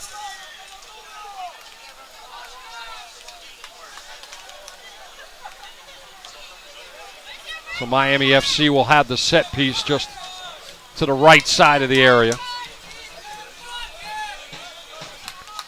But it does not look like Vidalis will be going to his pocket. So here's Martinez all alone. Nothing but his left foot with an opportunity to put Miami FC square. If you're on a deserted line and you have Ariel Martinez left foot, that's all you need. Rhett Bernstein has joined the party. He's about 12 yards out. See what Martinez decides to do. Drives it into the wall. Clears out by United and into the Miami FC bench. McFarland will throw it in. Miami FC had a magical run through the U.S. Open Cup a year ago, knocking off two MLS clubs. Do they have a rabbit in the hat to equalize? 71st minute.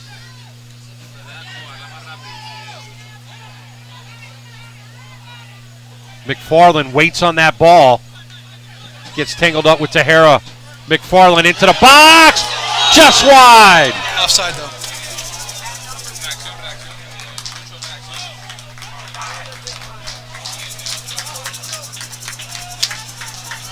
That's what Miami FC needs to do. They need to stay on side and break through. Opportunities have been there for the orange and blue. They just have not taken advantage.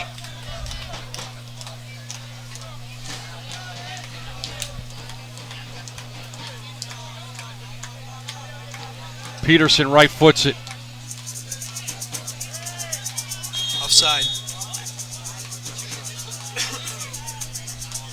Miami FC will be on the ball. Miami FC with a back line of four, Maris and Mushad in the middle. Both pretty much dropping back a little bit deeper.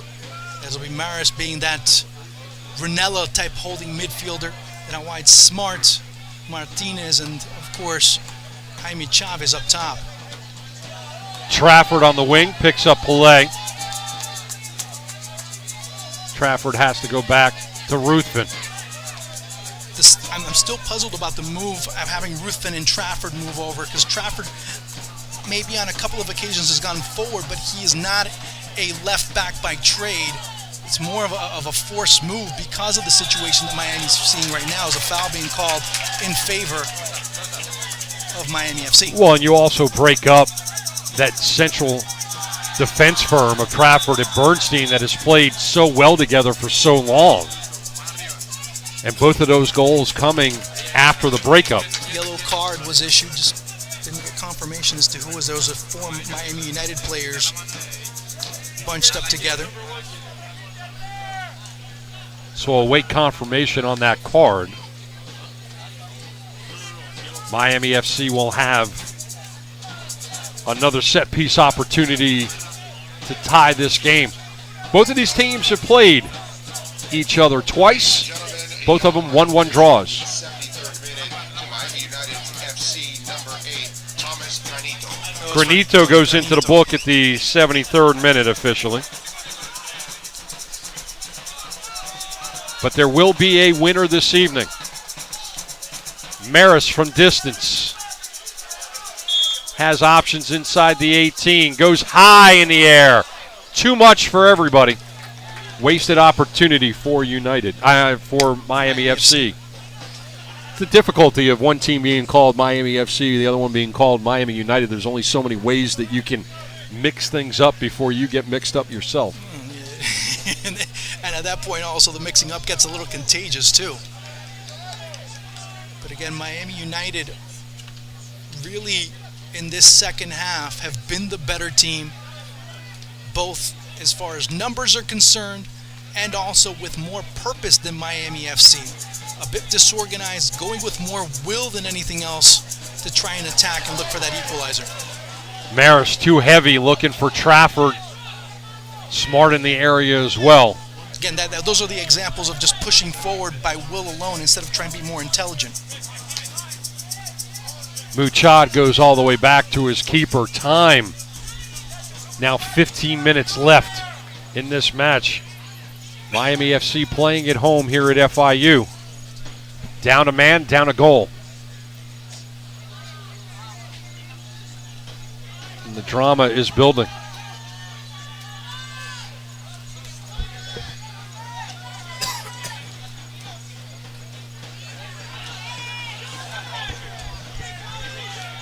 Chavez was trying to flick it on with his head, but he went over his head, and Pierre picked it up. Miami FC with some opportunities, but Peterson shut him down.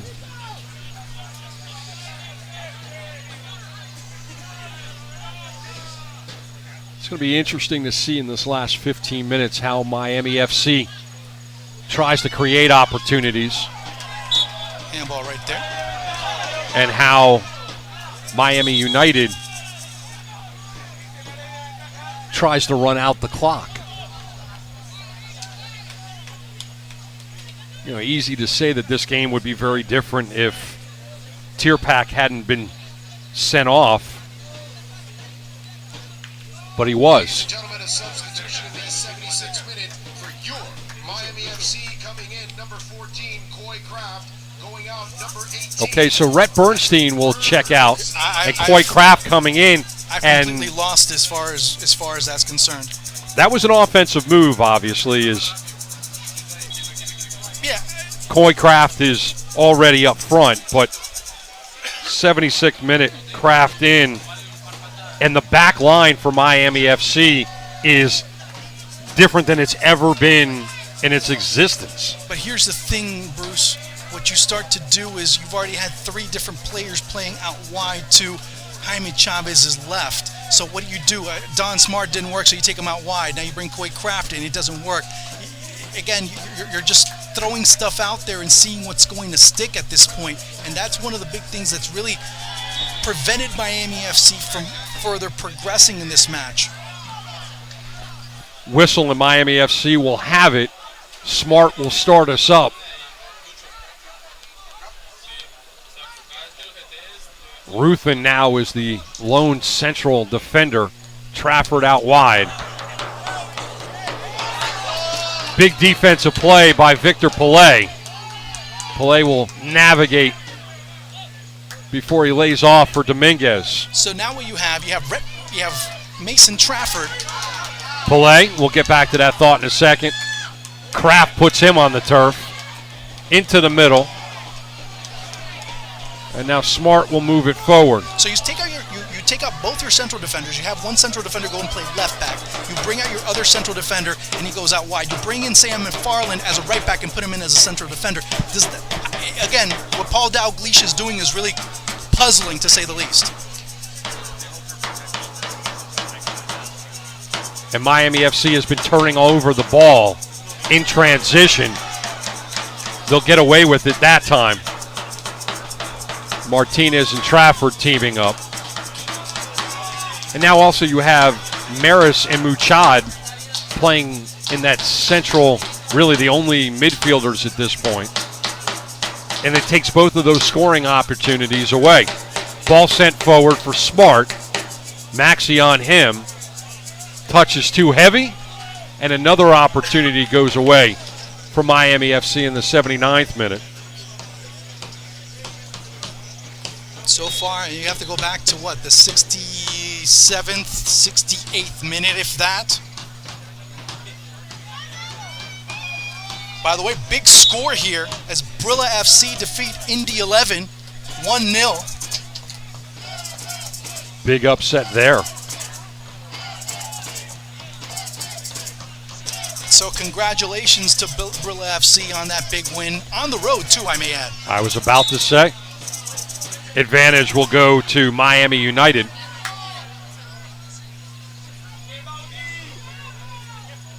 And right now, the clock is not Miami FC's friend. And you see United taking their time.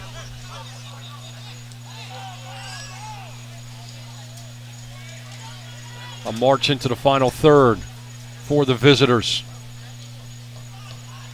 Granito with an opportunity. And that's another brilliant save by Vega.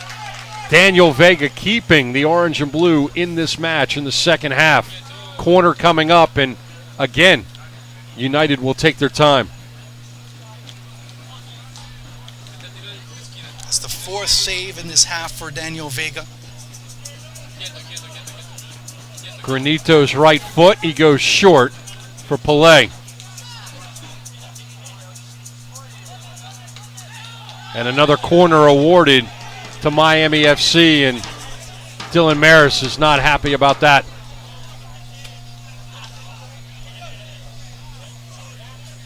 And to pretty much piggyback on the point of how puzzling Paul Dalglish's shifts and substitutions have been, you have Don Smart, who was originally playing out on the wing, now playing at right back when you didn't bring Mason Trafford back as a central defender after Rhett Bernstein was taken out.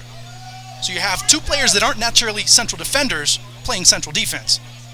You have a winger that's not a right back playing right back, and you have a left back who's not a left back, who's by nature a central defender. Muchad switching sides for Martinez. Martinez with Dominguez in front of him. Martinez flowing it through. Kraft will have to come back at it. Outside for Smart. Smart flicking it in, knocked away, and it will be a corner for Miami FC. Best manufactured opportunity of Miami FC in quite a while. Wasn't the final product they were looking for, but it's a result that really can be built on. They went short and quick into the box. Martinez was trying to head it in. It was over his head. Miami FC still on the ball. Maris. Bad pass. Ochoa. Which way will they point? And they'll point to Miami FC. 82nd minute.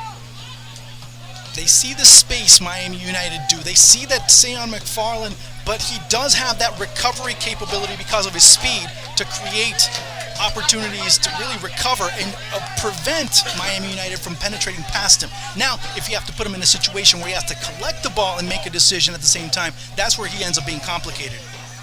And you talk about the way that Miami FC is lined up this evening, and certainly the way they're lined up now is nowhere near where they drew it up. But you also had Tyler Ruthven starting on the left side tonight, and Sean McFarland. Ruthven on the left and McFarland on the right. And they're both playing central defender now, while you have your central defender playing left back. And Miami FC just needs to find space and be able to take shots on Peterson. Kraft. Offside. And that is something, we joke about how many times Jaime Chavez gets caught offside, but Miami FC in general tonight has shut down so many opportunities because they're a step or two past, and now with a player down in the 83rd minute, the clock really not Miami FC's friend. In the haste to try and get to that ball first, in this case Ariel Martinez, but also Jaime Chavez tends to lose his reference points as far as where the back line is set up, and he gets so focused on where the ball is and who has the ball that he ends up losing that time and space presence that you end up having to have as a forward to keep you onside. That's where Jaime Chavez is having problems. Now with Ariel Martinez, it was more of a case of timing where his run just was a little bit too long and a little bit too quick for the pass to come in. So Ariel Martinez and Peterson are having a bit of gamesmanship, and Martinez actually correct in what he was trying to do, but Miami United is just going to take a lot of time, and Vidalis is going to let him do it. As we are now in the 84th minute, and Miami United up the goal and up the man. Smart sends it forward. Shamar, that was a handball, and that is called. Miami FC will start it up quickly. Chavez for Martinez. Martinez chipping it in. Martinez. That was Smart sending it over for Martinez. Trafford. Maris. Martinez. Everybody's marked up. Martinez with some nifty footwork. Switches sides for Smart.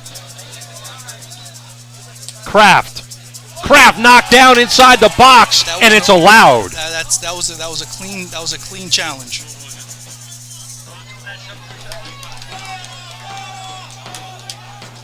And now Ruthven starts it up.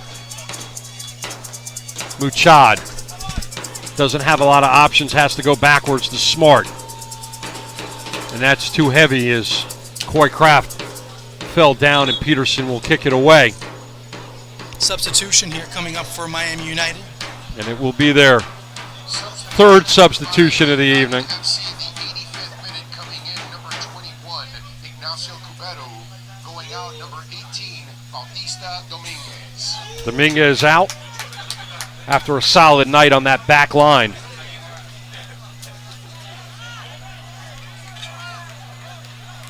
Cubito comes in for him. Reynoso is out of substitutions in the 86th minute. We should have some added time. The question will be, will it be enough? As Miami United is taking their time. So it'll be interesting to see how Vidalis keeps track of all the stoppage. It'll be more interesting to see if Miami FC can muster up the equalizer. They've been playing down a man the entire second half. They gave up 2 goals at the 49 and the 52 to David Ochoa. Kraft flicking it on. Martinez. And it was cleared out by Pierre. Smart blocks it. Martinez for Smart. Smart inside. Corner coming up for Miami FC. Don Smart will sprint over and take this one. If Miami United are in fumes right now, they are surely close to it. You start to see Miami FC's fitness begin to start to take protagonism. And right now you're missing Rhett Bernstein, who's not on the pitch. And Smart taking time as this needs to get set up. Ball high in the air, and Peterson snatches it out. Another opportunity goes off the board for Miami FC. Peterson should have taken a little bit more time with the ball. Didn't have anyone to send it to, just kicked it away, and he's going to get it right back.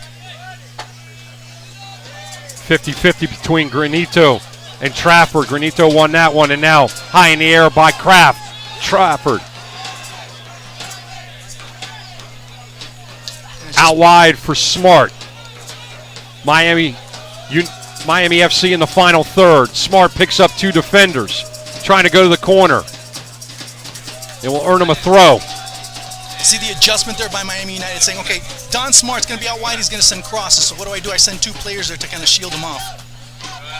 But that sense of urgency in the 88th minute is not here for Miami FC. McFarland taking his time. Going to treat this throw in just like a corner kick, but taking a lot of time off the clock in doing it.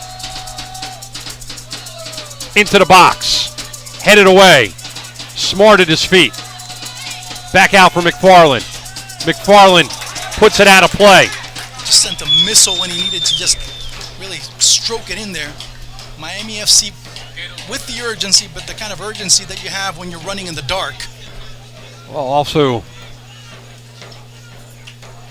frantic. Offside. Frantic is the pace right now for Miami FC. Mentally frantic, though. Yes, That is the problem. Mentally frantic. Not physically frantic is they're taking their time. Yeah. We're in the 89th minute. Miami FC is down a man, down a goal. McFarland dribbles his way through. That ball is sent into the dormitories. He's going to have Butch Davis try and get that one. McFarland right in front of his bench, but he's not moving as we're just about into the 90th minute. You got to figure there's 3 to 5 minutes of added time coming up. But Miami FC running out of time to tie this game up. Their U.S. Open Cup could be over in a matter of moments. Ball pinballing around. Trafford for Martinez. Martinez over for Kraft. Sends it into the middle, cleared out. Gets it right back. Smart. And that's sent out of play. Now in the 90th minute. Paul Dalglish is sending out he's trying to throw it in. Smart's on it. He's got to go towards the box. Maris, and Maris is tugged to the turf. But it takes time. As Miami FC, again, we're talking about how mentally frantic they are, but that mental frenzy mentally ends up really becoming more paralysis by analysis, trying to look at what they need to do when they have 20 million thoughts going on their mind and not having the clarity necessary. 3 minutes of added time for your viewing pleasure. 3 minutes remaining possibly in Miami FC's 2018 U.S. Open Cup. Maris into the box. And that is snatched out of the air by Peterson. And now Peterson will take his time. Every tick of the clock brings Miami United that much closer to the next round. It's really puzzling to see.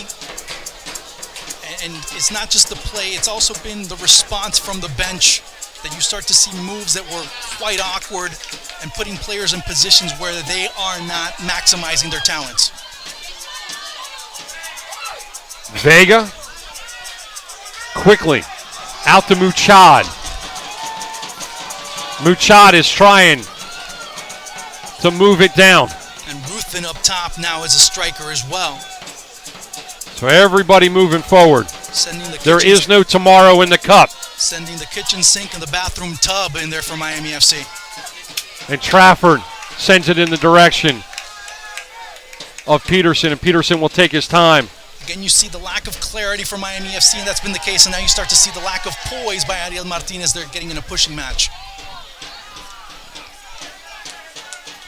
About 1 minute gone in the 3 minutes of added time, and Miami United just needs to stay on the ball. McFarland sends it past the touchline. Now, why would you do that, knowing that Miami United are going to get the ball, and they're going to take their time doing it? Again, a bad decision there by Sean McFarland, actually doing things more out of desperation than out of logic. Miami FC on 2018. 3 draws in NPSL play. 2 wins in cup play. And now Miami FC's got the throw. What are they going to do with the last minute or so of play? And they give it up. And that's the exclamation point. Victor Pelé gets the goal He'll get the yellow card for it. Ladies and gentlemen, turn out the lights. The party for Miami FC is over. And that, ladies and gentlemen, is the trademark of Miami FC's failure tonight. The mistakes that they made in the middle. In the middle, in the back, their breakdowns were absolutely lethal for them. 3-1. Miami FC. Victor Pelé gets the yellow card, and he'll gladly take it.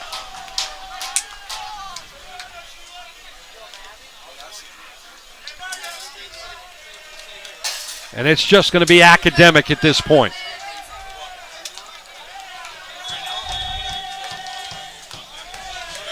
Sent forward for Kraft. Kraft in a chase. He's got Gordon in front of him. He's going to try to center. See if Miami FC can at least salvage another goal. Trafford sends it into the box. And then cleared out by Pierre. That's the ball game. Miami FC drops. They are out of the U.S. Open Cup. Miami United will advance with the 3-1 win. Their fortunes changed in stoppage time in the first half as their best player on 2018 was sent off. Chris Tierpak put Miami FC down a man, and that was their fate. Breakdowns are what end up breaking dreams, Bruce. And that's exactly what happened to Miami FC tonight. Lost their poise, lost their composure, but more importantly, they lost the match. And even more importantly, it ends up changing a lot of perspectives as far as what their priority was, which was this U.S. Open Cup. If I was to put a song title on the second half, it would be Helter Skelter. Miami FC was just all over the place and never where they needed to be. Or virtual insanity, you can also call it, because it was that at times. Things that happened on the pitch that normally these players do not do, that they do not have that comportment. They don't have that attitude in certain situations that tonight they did when the stakes were high, when the stakes were there. Of course, we're all praising what they did against Red Force, but... And you see the celebration behind us, and well-earned. There was no doubt. There's no doubt. Miami United, the better team in this match, and really, we talked about it, the complexity of this game completely changed when Tierpak was sent off, because that put Miami FC on their back foot.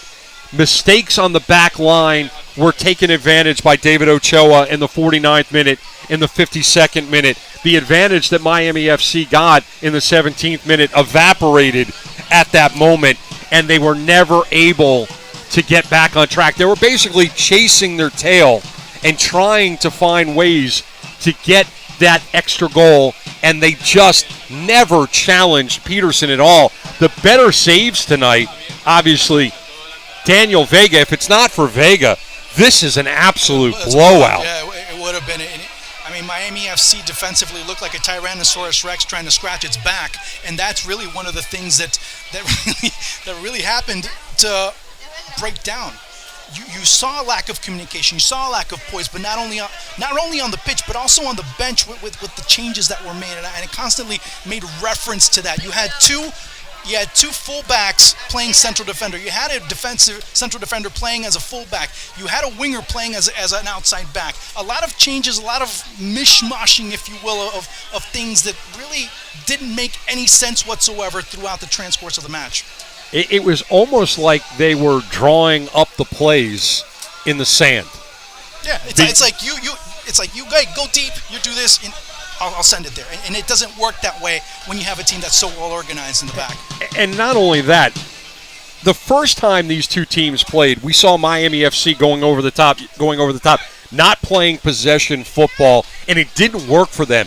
And if it wasn't for a basically 90-minute goal in that first game, Miami FC loses that game. And then tonight, they just, in the second half, they just weren't Miami FC. It was dump and chase. The composure wasn't there. As we talked about, the entire lineup was moved around, players playing in positions that they may never have played in their lives, let alone played for Miami FC, whether it was in a game or even in practice. This is a Miami FC team that the nucleus of the team is not playing towards their DNA. They're not playing towards what they've been accustomed to. Paul Dalglish is not playing to that nucleus or that nuclei strength as far as the tactical or the feel of the game. That's the biggest problem this team's had, adjusting to life in the NPSL. So Miami FC, their 2018 U.S. Open Cup run is over. Miami United will be advancing. They'll be heading north. Will they be playing Jacksonville or Tampa Bay? That is the question. We'll find out shortly. So that match is still going on. So you got an update on that match no, at all? As of yet, I haven't had one yet, but I'll find out. If something comes up, I'll let you know. All right, so pay attention on the U.S. Open Cup site and on their social media for the matchups as we advance. Miami United with a 3-1 win over their local rival. The first two matches were called the Magic City Classico. They both ended in draws. I don't know that necessarily this was a Classico tonight, but it was definitely a classic performance by Miami United. It's going to be a Classico to the one that wins it. Always.